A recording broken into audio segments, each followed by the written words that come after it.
Hi friends, welcome to Guru's Notification Channel. இன்னைக்கு match 15 Kolkata night Riders versus Sunrisers Hyderabad. போன வாட்டி இந்த ரெண்டு டீம் தான் ஃபைனல்ஸ் பண்ணாங்க ஐபிஎல் 2024. இந்த டீமுக்கான ஒரு கிளாஷ் இது தான். கொல்கட்டாவில் ஈடன் கார்டன்ஸில் அந்த மேட்ச் நடக்க போகுதுங்க.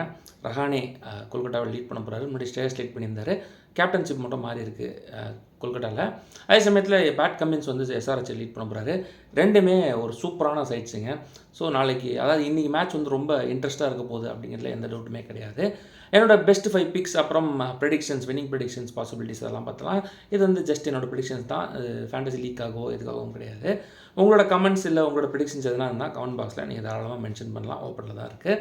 ஸோ ஃபஸ்ட்டு பிக் அந்த 5 பெஸ்ட் பிக்ஸில் யார் அப்படின்னு பார்த்தீங்கன்னா பேட் கமின்ஸ்.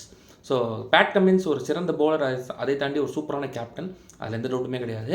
இன்றைக்கி மேட்ச்சில் அவர் போலிங் நல்லா போடுவார், விக்கெட்ஸ் நிறைய எடுத்து கொடுப்பாரு அப்படின்னு நான் நம்புகிறேன். அதனால் என்னோடய ஃபஸ்ட்டு பிக்காக பேட் கமின்ஸ் இருக்காருங்க. அதுக்கப்புறம் கொல்கட்டாவிலேருந்து சுனில் நரேன். சுனில் நரேன் பொறுத்த வரைக்கும் ஒரு ஆல்ரவுண்டர் தான் அவர். எல்லாத்துக்கும் மேலே போலிங்லேயே விக்கெட்ஸ் ஈஸியாக எடுத்து கொடுப்பாரு. பேட்டிங்லேயும் அந்த ஸ்டார்ட் கிடச்சிச்சுன்னா அவரை கண்ட்ரோல் பண்ண முடியாதுங்க, அது மாதிரி ஒரு பேட்ஸ்மேன். ஸோ ஒரு நல்ல ஆல்ரவுண்டர் தான் சுனில் நரேன். அவர் வந்து இன்றைக்கி மேட்ச்சில் ஒரு பெரிய இம்பேக்டாக இருக்க போகிறாரு அப்படின்னு எனக்கு தோணுது. ஜஸ்ட் இது என்னோட ப்ரெடிக்ஷன் தான். தேர்ட் பிக் யார் அப்படின்னு பார்த்துடலாம். Third pick Travis Head. Undoubtedly இவர் பெருசாக ஸ்கோர் பண்ணுவார் அப்படின்னு நான் நம்புகிறேன். என்ன காரணம் அப்படின்னு பார்த்தீங்கன்னா, இவர் வந்து கன்சிஸ்டண்ட்டாக பர்ஃபார்ம் பண்ணுவார் ஐபிஎல்னாலே. அதேமாதிரி எஸ்ஆர்ஹெச் ஃப்ரான்ச்சைஸ்க்கும் நல்லா விளையாடி கொடுத்துட்ருக்காரு. இன்றைக்கி மேட்ச்சில் இவர் பின்னி பெடல் எடுக்க போகிறாரு அப்படின்னு நான் நினைக்கிறேன். அதுக்கடுத்து வருண் சக்கரவர்த்தி ஒரு குருஷியல் ஃபேக்டருங்க. Travis Head, Abhishek Sharma, Nitishkumar Reddy, Klaasen அப்படின்னு நிறைய பேர் இருந்தாலும் இவரோட போலிங் கொஞ்சம் கஷ்டம் தான் ஆடுறதுக்கு. ப்ரெடிக்ட் பண்ணி ஆடணும், இல்லைனா விக்கெட்ஸ் விழுறதுக்கு வாய்ப்பு இருக்குது. சப்போஸ் பவர் பிளேயில் ஃபஸ்ட் 2-3 ஓவரில் ரன்ஸ் நிறைய போச்சுன்னா கண்டிப்பாக வருண் சக்கரவர்த்தி ஃபேக்டர் வந்துடுவார். அவர் விக்கெட்ஸ் எடுக்க ட்ரை பண்ணுவார். ஸோ அது மாதிரி தான் மேட்ச் போக போகுது. ஸோ பொறுத்து வந்து பார்ப்போம், இன்றைக்கி ஈவினிங் தெரிஞ்சிடும் யார் வந்து டாமினேட் பண்ண போகிறா அப்படின்னு சொல்லிட்டு. லாஸ்ட் பிக் யார் அப்படின்னு பார்த்தீங்கன்னா, எனக்கு நிறைய சாய்ஸஸ் இருந்தது லாஸ்ட் பிக்கு.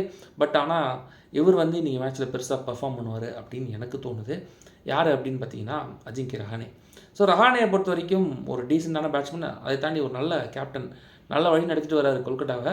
அவரோட பேட்டிங் வந்து ரொம்ப டிஃப்ரெண்ட்டாக இருக்குது. ஆர்த்தடாக்ஸெல்லாம் விளையாடல அவர். அடிக்கணும், அதே சமயத்தில் கரெக்டாக ரீட் பண்ணி ஆடணும் போலர்ஸ் அப்படின்னு நினைக்கிறாரு.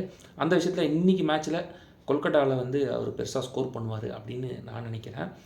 உங்களோட கமெண்ட்ஸ் நீங்கள் கமெண்ட் பாக்ஸில் சொல்லலாம். என்னோடய பிக்ஸ் தான், ஜஸ்ட்டு என்னோடய ஃபேவரபிள் பிக்ஸ். அதை தாண்டி பெஸ்ட் பிக்ஸ் என்னோடய சாய்ஸ் இது. அதுக்கப்புறம் எந்த டீமுக்கு வின்னிங் பாசிபிலிட்டி இன்றைக்கி அதிகமாக இருக்குது அப்படின்னு பார்த்தீங்கன்னா, என்னை பொறுத்த வரைக்கும் இன்றைக்கி மேட்ச்சில் சன்ரைசர்ஸ் ஹைதராபாத்துக்கு 60% வின்னிங் பாசிபிலிட்டிஸும், கொல்கட்டா நைட் ரைடர்ஸ்க்கு 40% வின்னிங் பாசிபிலிட்டிஸும் இருக்குங்க. உங்களோட கமெண்ட் பாக்ஸில் நீங்கள் ஒன் செகண்ட் மென்ஷன் பண்ணுங்கள் அப்படின்னு சொல்லிக்கிறேன். தேங்க்ஸ் ஃபார் வாட்சிங்.